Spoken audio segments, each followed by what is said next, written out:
Salam Nusantara bagi kita semua, selamat datang kembali di channel Ray Agnostik. Bagaimana caranya biar Danau Toba itu tidak sepi pengunjung, biar tidak sepi wisatawan? Sebenarnya kalau boleh jujur ya, kita itu warga lokal, warga pinggiran Danau Toba, bukan karena tidak tahu caranya supaya Danau Toba itu tidak sepi pengunjung atau sepi wisatawan. Kita tahu sebenarnya permasalahannya di mana. Kita tahu caranya bikin Danau Toba itu rame. Tapi permasalahannya adalah kita tidak mau dan tidak niat. Itu saja sebenarnya. Jadi di video sebelumnya banyak yang ini request lagi ya. Kasih ini dong, kasih tips bagaimana caranya supaya Danau Toba itu rame lagi.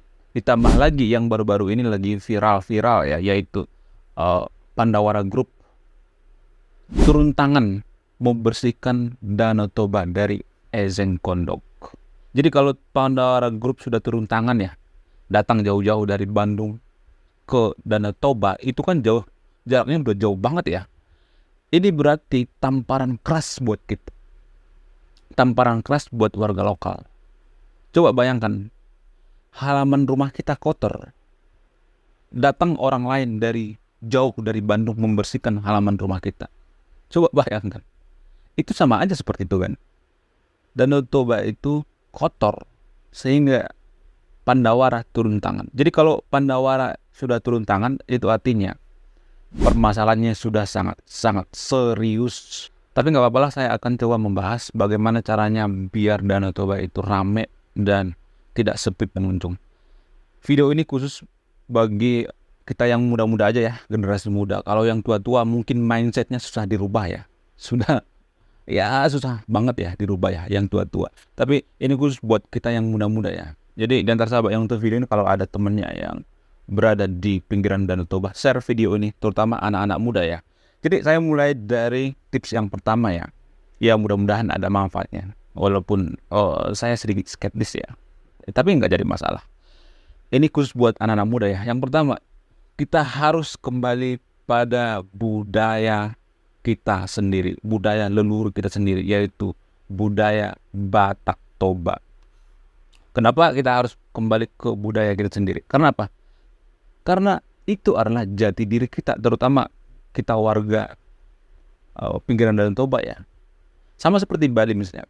Kenapa Bali itu bisa unik? Kenapa Bali itu disukai? Apakah karena pemandangannya indah? Enggak. Kalau boleh jujur, lebih indah pemandangan Danau Toba. Tapi yang jadi permasalahan, Bali itu unik. Karena apa? Karena budayanya. Karena mereka tidak berubah. Bentuk rumahnya seperti itu. Adat istiadatnya mereka kental. Mereka setia dengan ajaran leluhur mereka. Terutama adat lokal ya. Jadi budaya Batak juga harus ditingkatkan. Kita harus kembali kepada budaya Batak. Contoh misalnya, rumah Batak. Kalau dalam istilah bahasa Batak itu rumah bolon ya. Jadi rumah Batak itu harus ditingkatkan lagi.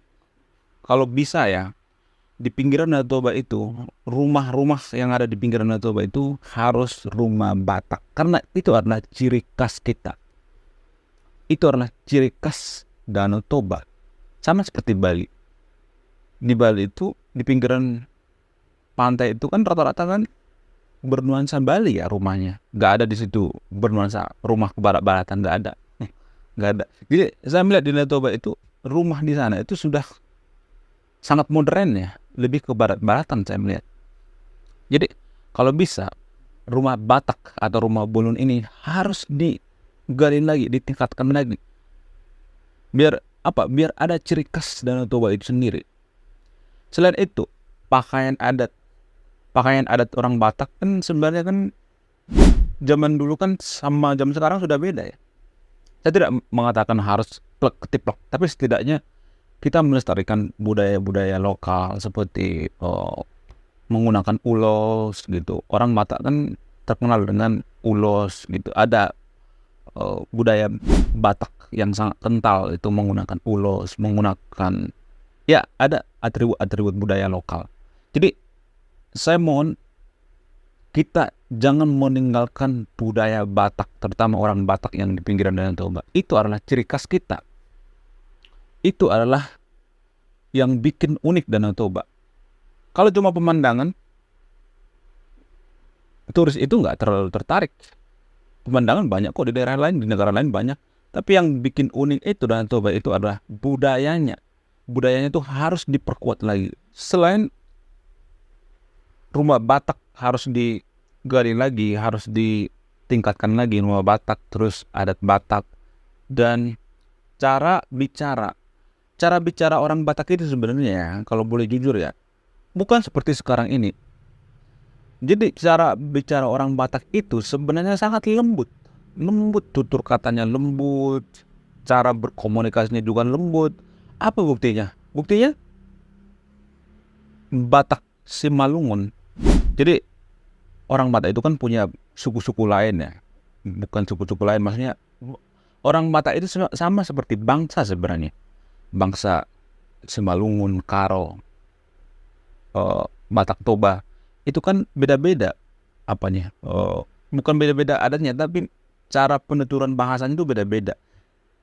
Jadi penuturan bahasa Batak yang paling awal itu, yang paling masih sekarang sampai lestari itu adalah bahasa Batak Simalungun. Jadi bahasa Batak Toba itu dulunya itu mirip banget sama bahasa Batak Simalungun. Sampai sekarang juga mirip-mirip ya, seperti bahasa Melayu dengan bahasa Indonesia. Cuman penyampaian orang Simalungun kalau ngomong itu dia lebih lembut, lebih smooth, nadanya lebih smooth. Mohon maaf, tapi sekarang kan orang Batak Toba itu ngomongnya itu agak keras ya. Mungkin orang berpikir kalau di luar ya, kalau sesama orang Batak Toba kan itu kan cuma nadanya doang, tapi kan artinya lembut sebenarnya. Cuman orang luar kan mendengar seperti itu. Kalau ada turis-turis gitu, ada orang dari luar itu kan berpikir ini orang berantem kali ya. Jadi nadanya itu kan seperti orang berantem.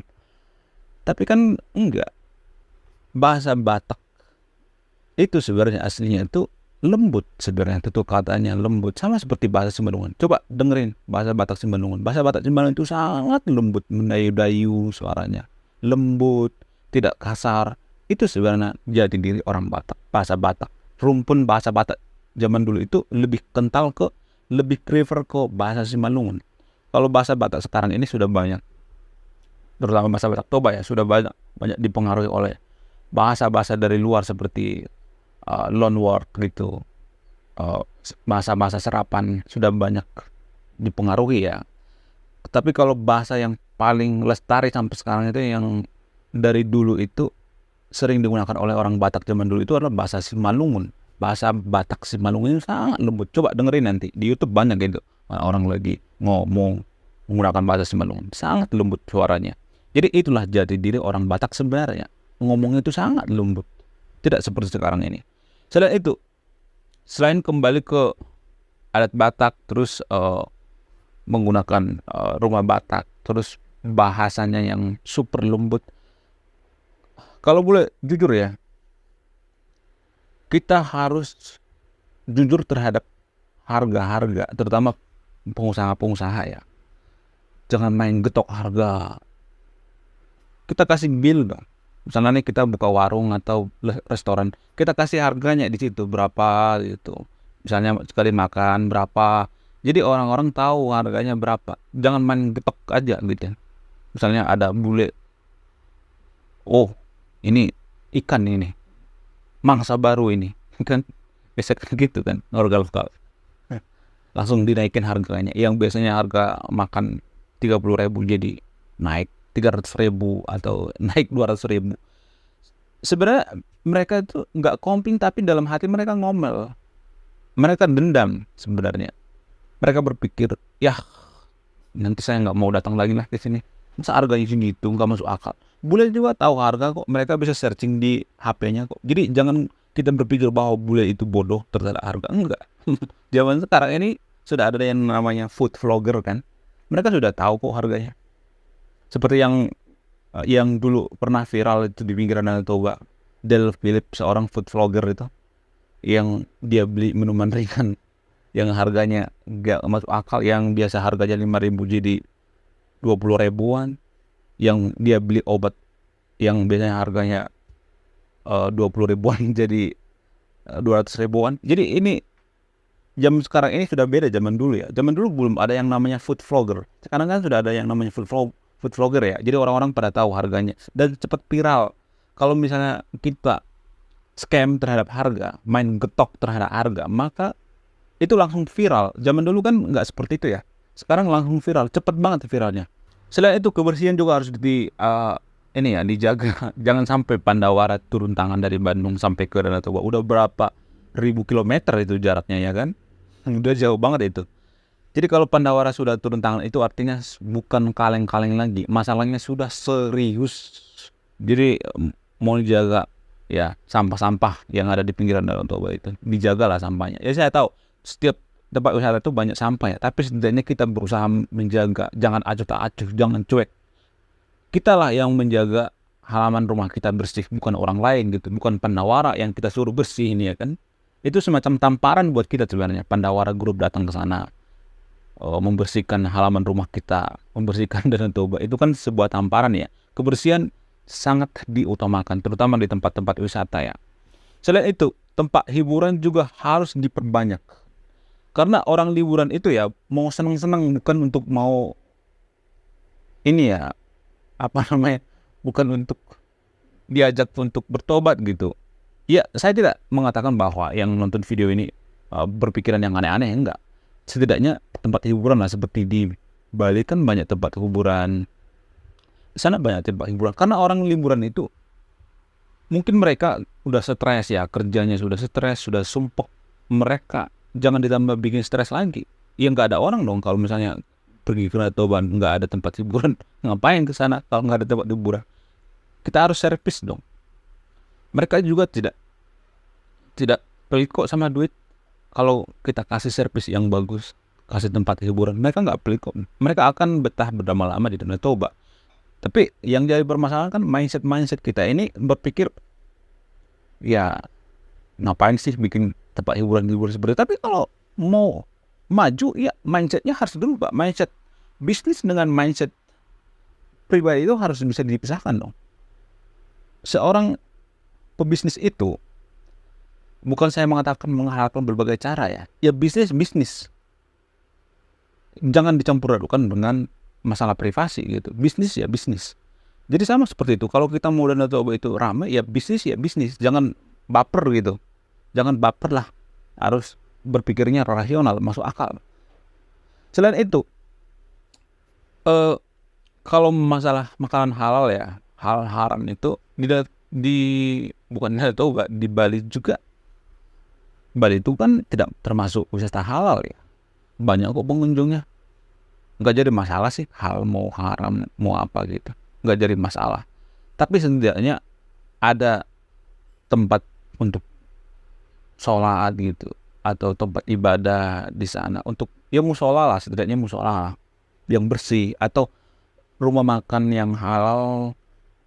Terus penjaganya juga umat muslim. Ya nggak jadi masalah. Nggak apa-apa. Misalnya nih kita buka rumah makan Padang misalnya. Tapi kita bekerjakan orang Padang di sana nggak apa-apa. Yang punya ownernya tetap warga lokal, yang nggak jadi masalah kan. Kita pekerjakan orang luar gitu. Nggak jadi masalah. Itu nggak jadi masalah. Duitnya tetap ada di kita, bukan ke orang lain gitu.